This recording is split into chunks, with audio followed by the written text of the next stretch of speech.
We are hearing some rumblings coming out of Washington in concern with the Washington Commanders and some disconnect between their front office and their coach and Dan Quinn.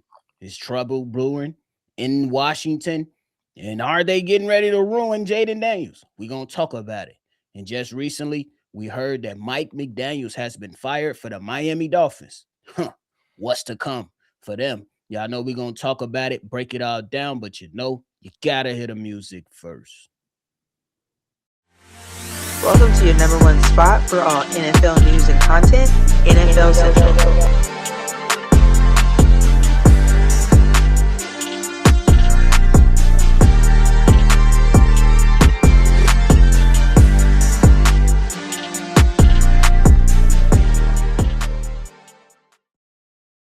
What's going on, football fans? Welcome back into another episode of NFL Central, your number one spot for everything NFL. I'm your host here, Bobby, joined by Stevo. So if y'all ready to talk that football talk, man, hit that like button and subscribe to the channel. Stevo, what's going on?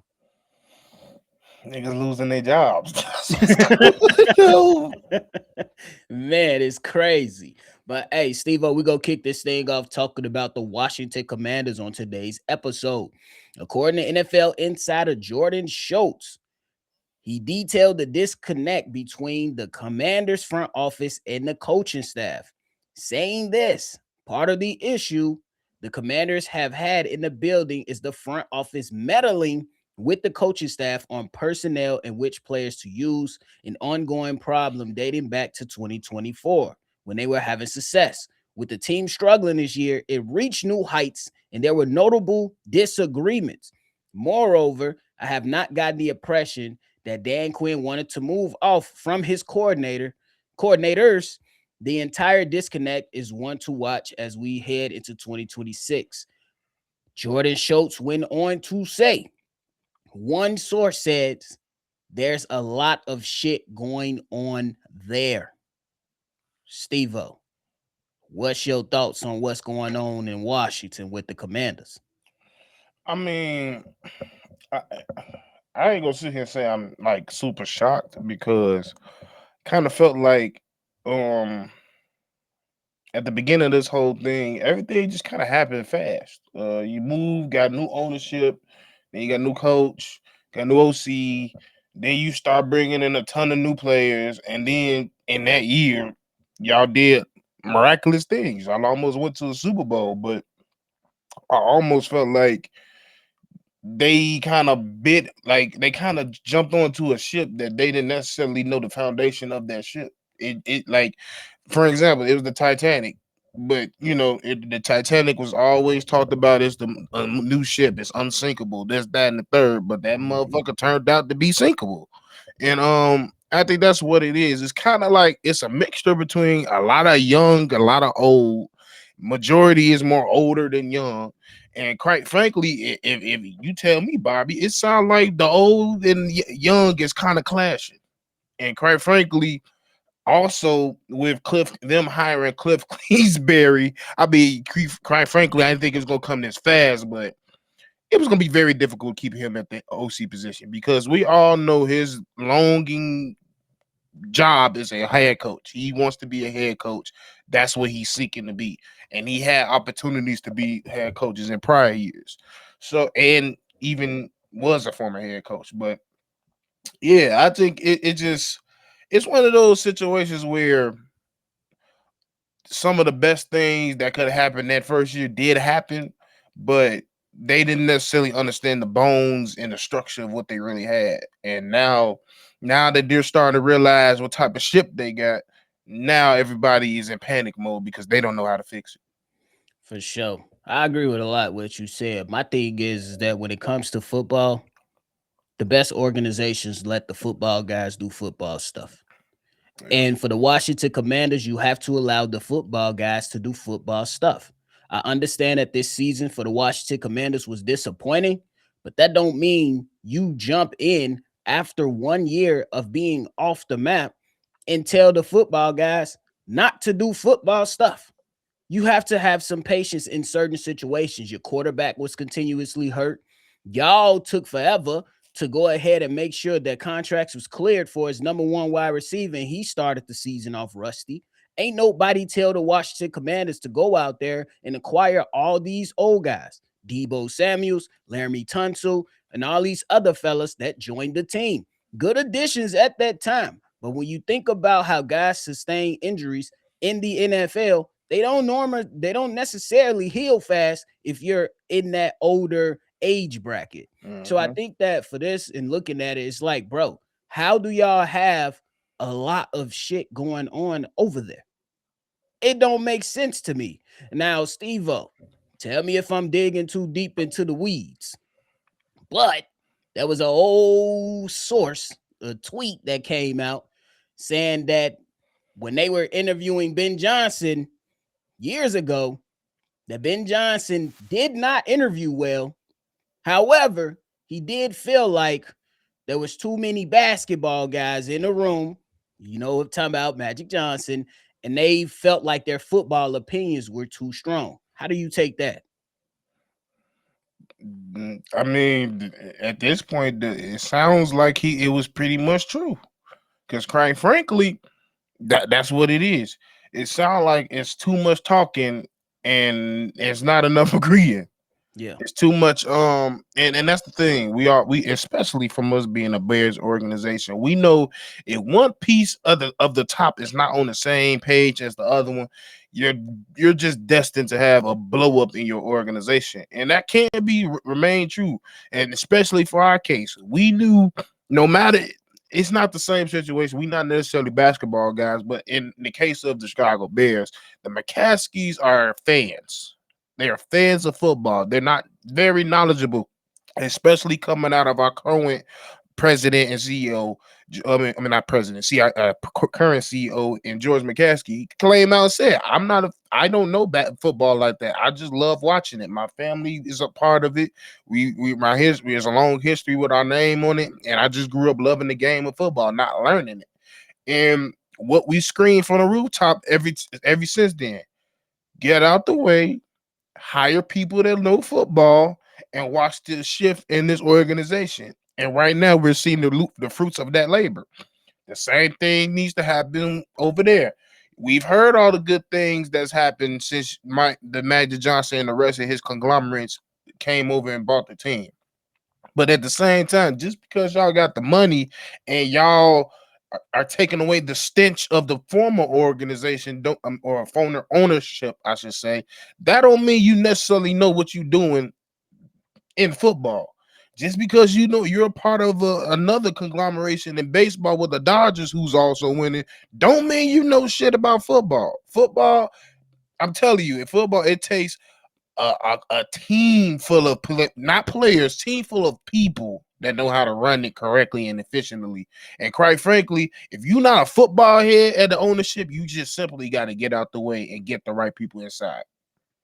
Perfectly said, bro. And I 100% agree with you. But I would definitely add in that, yes, Magic Johnson is a hell of a businessman, a Hall of Fame guy, all time in the NBA. But let's keep it real. He's a part of an ownership group with the LA Dodgers that are baseball people. Yeah. So when you go in and you go to the Washington Commanders and be a part of that organization and that group, you have to allow the football people to do football things. And I'm not saying that Magic Johnson is the only one making decisions. Obviously, he's not. He's not, right. But you gotta allow football guys to do football stuff. But Stevo, I want to shift back over to Lane. I'm talking about Lane. I'm thinking college football. Kliff Kingsbury. They the same person. That's why. They're really the same person. I want to talk about Kliff Kingsbury. So one of the things that digging through it and stuff that Washington Commanders fans are feeling that Kliff Kingsbury play calling played a part into why he parted ways with the Washington Commanders, or they parted ways with him. Do you feel like that was one of those things? And then I got another question, and we're gonna start talking about Jaden Daniels. I mean, I'm sure that's part of it because we already know OC, offensive minded coaches and defensive minded coaches clash every time, especially when the defensive minded coach is the head coach.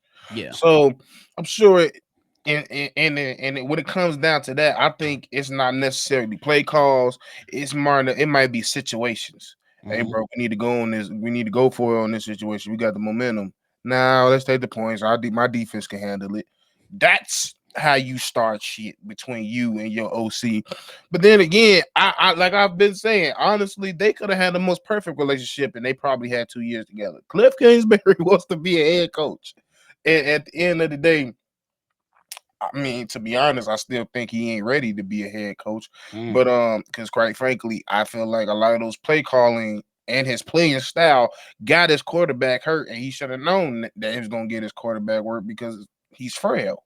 I mean, I Yeah. understand utilizing his legs is at his best, but utilizing his leg doing inside runs, shit like that, hell no.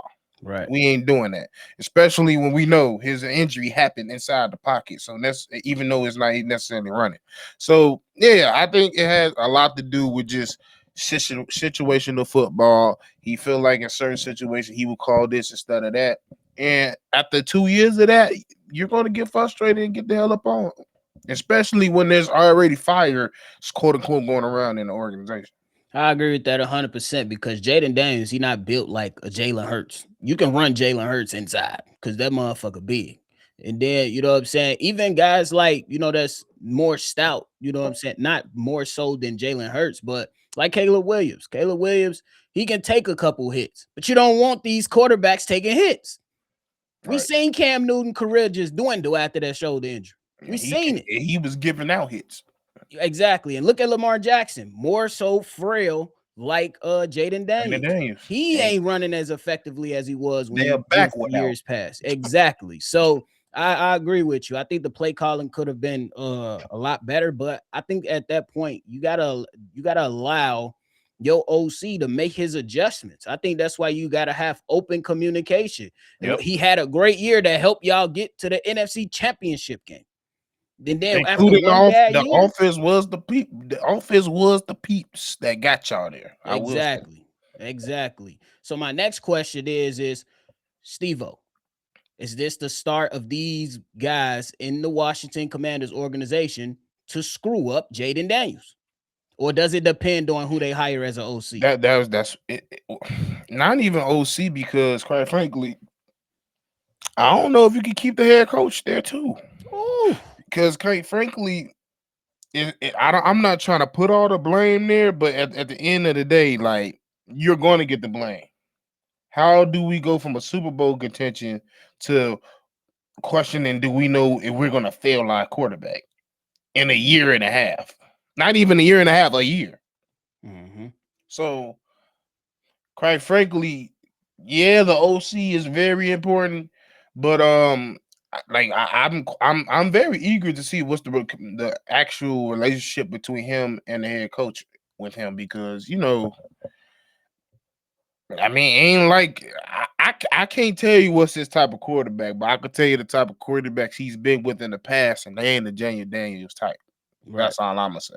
But yeah, it's very critical if you want to just be safe with it. You're going to keep the head coach. You gotta get one. You gotta get a up and coming OC that know what he doing. I agree with you 100%. If the Washington Commanders don't want to hurt Jaden Daniels in his career, or try to see if he might be interested in going somewhere else years down the road, or have to go through a firing and hiring process again, the Washington Commanders, you got to allow your head coach to choose his candidates Go get properly. Brian Dayball. Boy. And I think that'll be a hell of a sign. And if the Washington Commanders do go after Brian Dable, because he gotta build back up to get his second chance. He got to build back up. So you could probably hold on to him for what, 2-3 2-3 years years, yeah. and see where it goes from there. So we'll see. But hey, that trouble brewing in Washington, they got a lot of things to correct, bro, for sure. Well, they got Trey Young, so they're a little happy. They do got Trey Young. But hey, in other news, not too long ago, Stevo, we heard that Mike McDaniel was fired by the Miami Dolphins. And now we're hearing from Jeff Darlington that the Miami Dolphins, they're gonna make a decision on their new GM tomorrow. They met with interim GM Champ Kelly, other guys like Chad Alexander, Josh Williams, and John Eric Sullivan First of all, what you think about the firing of Mike McDaniels? Um, I ain't too shocked. I kind of felt like it was a possibility that they might keep him, but yeah. Once you kind of like made that example that you fired GM midway through the season, it's kind of showing that you finna strip everything down. You Yeah. just benched your franchise quarterback. You're biting the bullet on the money with that. Just take the bullet at this point and just straight it all down. The regime you thought you was gonna work with didn't work. They failed. Start to make a new one. And quite frankly, it's the best time to do it. Honestly, like we don't have a true juggernaut in this league. We got some up and coming teams for sure, but by time they can get back to just being at a competitive team, then there'll probably be a team that they'll have to be seriously worried about. But you got injuries all over the place. You got turmoil and you got coaches being fired. The head coach Atlanta's got fired. Like it's a lot of teams that's looking for either a whole new thing or just some retooling. So yeah, it's the best time to do it. Strip it all the way down. There's some quality head coaches and offensive coordinators and defensive coordinators out there, quite frankly. So honestly, it was the best time to do it. Yeah, I agree with you. I think that for the Miami Dolphins, hey, I think it was the right thing to do to go out there and fire Mike McDaniels. For Mike McDaniels, you waited too long to go out there and try to establish yourself as a tough team. You can't come in being a cool guy and then years down the road, now you want to have some type of structure.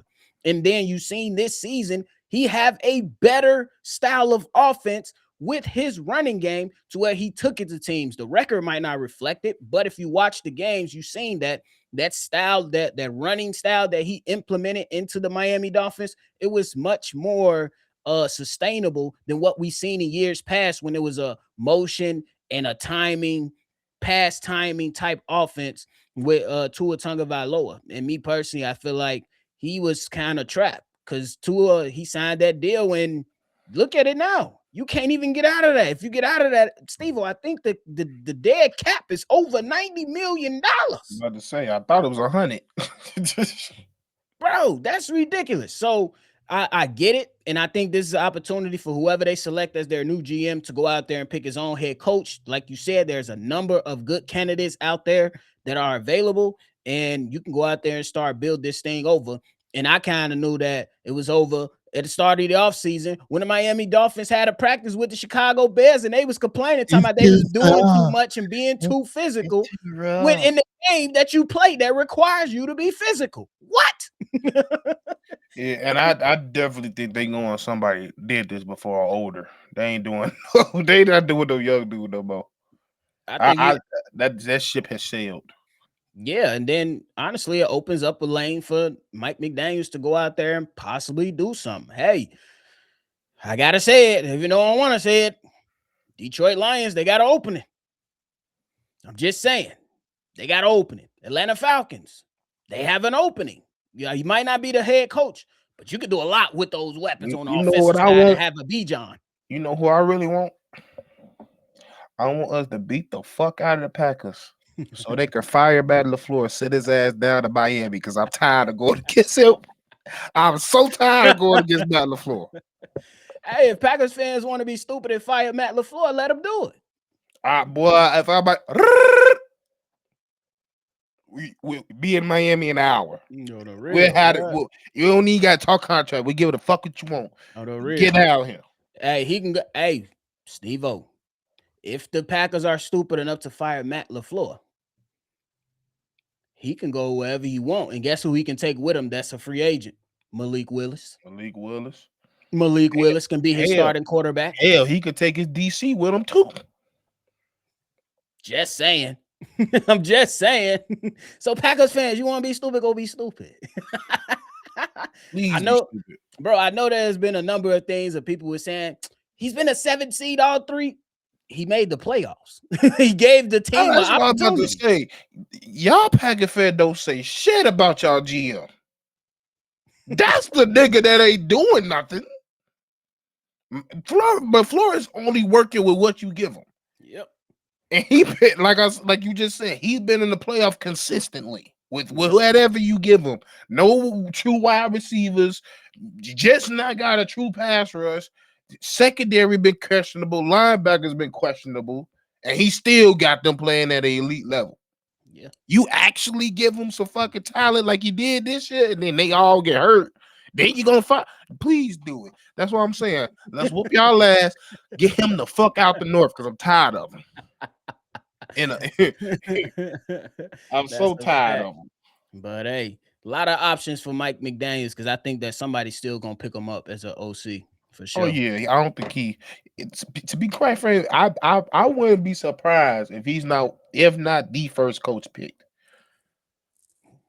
Yeah, as an OC, right? Because he's a very, like, out of everybody, he's if I have to, it's him and Kliff Kingsbury. That's the best OC that's available right now. Hey, Washington Commanders, you got a candidate to interview. Washington Commanders. He was at Washington at one point, if I'm not mistaken. Yeah, I think it was McVay and Matt LaFleur, all them boys, and Shanahan. Yeah, I think all of them was together. Yeah. Mm-hmm. So hey, Washington Commanders. Y'all have an offensive coordinator candidate right in front of you who's a former head coach and understands what needs to be done to win. That's crazy. Y'all got 3-4 coaching of the year. Y'all a fucking terrible organization. God damn. You couldn't figure out one of them niggas to be your coach? Damn. I think that was under the old regime though. It was, but that's what I'm saying. That's really, like, we really ain't the worst organization here. Stephen A just said the Jets in the last 10 years been outscored by 570 points. I ain't gonna lie. You know you bad when they creating stats, because that's a created stat. That is an ESPN created stat. I'm like, what? It might be Jets, Cleveland, and Commanders, and then us. Dang. Well, not us no more, but it was top 3. we were top 2 for a minute. It was Browns and us for a minute. Well, it was Carolina too. Yeah, for sure. But hey, man, great episode, bro. You got anything left? Nah, gotta see if these fucking Bulls gonna do something tonight. For sure. But hey, man, that is it from us today, y'all. We appreciate y'all for tuning in to another episode of NFL Central. Before y'all get up out of here, make sure you hit that like button, subscribe to the channel, and hit that notification bell as well. Also, let us know your thoughts and everything below regarding today's episode. We appreciate y'all. Make sure you always love football. And y'all already know we're going to catch y'all on the next one for sure. Peace. This has been a presentation of the Breaks